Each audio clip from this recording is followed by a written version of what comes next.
নমস্কার বন্ধুরা, চলে এসেছি দেখো এই গাছের বরবটি নিয়ে। একদম টাটকা তাজা বরবটি গাছ থেকে তুলে নিয়ে এসেছি, তোমাদের দেখানো হয়নি, অফ ক্যামেরায় আমি তুলে নিয়ে এসেছি। এই বরবটিগুলো দিয়ে দারুণ একটা রেসিপি করব। সঙ্গে থেকে দেখো, বরবটির তো অনেক রেসিপি খাচ্ছ তোমরা, আজকে যে বরবটি রেসিপিটা করব সঙ্গে না থাকলে পরে বুঝতে পারবে না কিভাবে করব। একদম সম্পূর্ণ ইউনিকভাবে। আশা করি তোমাদের ভীষণ ভালো লাগবে, ভীষণ সুস্বাদু, একদম কম তেলে, একদম কোনো মশলা ফসলা সব ছাড়া দারুণ স্বাদের একটা রেসিপি হবে। দারুণ ভীষণভাবে এক থালা ভাত ওই এক রান্নাতে খাওয়া হয়ে যাবে।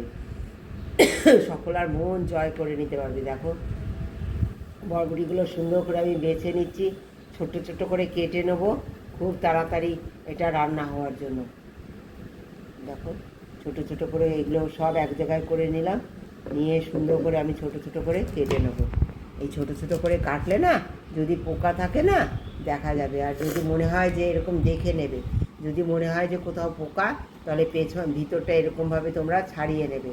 ছাড়িয়ে নিয়ে তারপর কাটবে বন্ধুরা। কারণ কী বলো তো, বর্ষাকালে অনেক পোকা হয় সমস্ত সবজিতে। হ্যাঁ, তোমরা এইভাবে দেখে নেবে, একটু এইভাবে দেখে নেবে, পোকাটা তাহলে দেখতে পাবে, বুঝতে পারবে, আর না তো পোকাটা পেটেই চলে যাবে। বন্ধুরা কড়াইতে দিয়ে দেবো সামান্য তেল, একদম যত সামান্য পারো তোমরা দেবে। একদম অন্যরকমভাবে রেসিপিটা হতে চলেছে, আশা করি ভীষণ ভালো লাগবে তোমাদের, ভীষণ।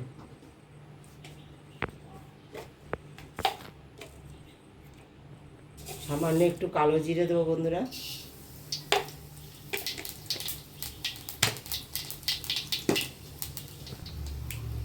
গোটা শুকনো লঙ্কা দিয়ে দিলাম,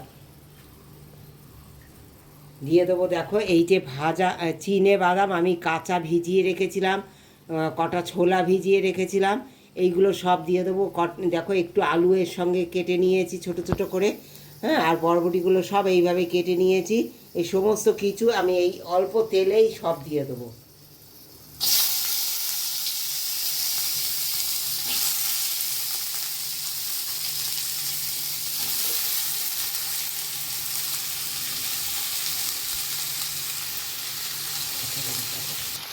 দেখো বন্ধুরা, দিয়ে দেবো কাঁচা লঙ্কা, এতে দুটো কাঁচা লঙ্কা দিয়ে দেবো।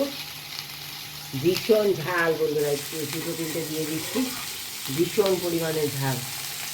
দিয়ে দিলাম তিনটে কাঁচা লঙ্কা, পরিমাণ মতো লবণ দিয়ে দেবো।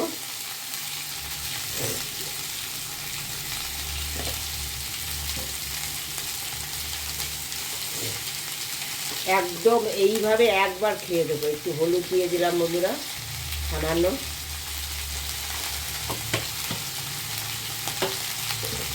কি করবো একদম সঙ্গে থেকে দেখো ভিডিওটা। সুন্দর করে নেড়ে চেড়ে এটা রেখে দেবো, একদম হালকা হালকা করে একটু ভেজে ভেজে নেবো। এই কম তেলেই এটা করে নেবো এইভাবে। তারপরে কি করি সঙ্গে থেকে দেখো করে করি এই মাখাটা।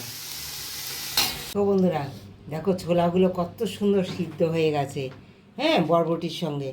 এবার দেখো এই যে সব বরবটি দেখো এই যে কম তেলে, এটা একদম এক ফোঁটা তেলে এইভাবে আমি সিদ্ধ হয়ে গেছে।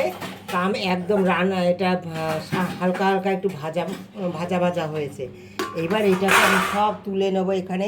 তুলে নিয়ে এই সমস্ত ছোলা বাদাম সমস্ত কিছু দিয়ে, তোমরা দেখেছো কাঁচা লঙ্কা শুকনো লঙ্কা সব দিয়েছি এতে, হ্যাঁ, সব কিছু দিয়ে সুন্দর করে আমি এটা বেটে নেব। সঙ্গে থেকে পুরো ভিডিওটা দেখো, একদম অন্যরকম স্বাদে একটা রেসিপি হতে চলেছে। গন্ধরাজ লেবুর রস জাস্ট অসাধারণ লাগবে, জাস্ট অসাধারণ। লেবুর রস এইভাবে দিয়ে মেখে খাও, নিরামিষ এই ভর্তা অসাধারণ লাগবে। এই লঙ্কা দিয়ে মেখেছি, একদম শিলে মেখে নিলাম। দিয়ে দেবো সামান্য সর্ষে তেল।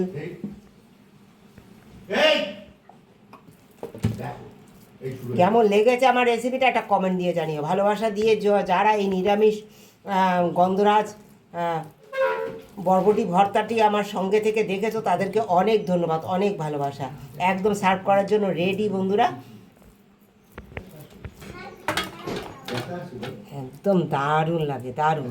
বরবটির যে গন্ধ না, অনেকে গন্ধের জন্য খেতে চায় না। যারা বরবটি খেতে চায় না তাদেরকে একবার এইভাবে বরবটি করে খাইয়ে দেখো, আবারও বলবে যে কি খাচ্ছি তো বুঝতেই পারবে না। হ্যাঁ, আবারও বলবে যে মাখাটা করে খাওয়াও। এত টেস্টি হবে, এত টেস্টি। সার্ভ করার আগে আবার একটুখানি তেল দিয়ে দেবে, জাস্ট অসাধারণ লাগবে।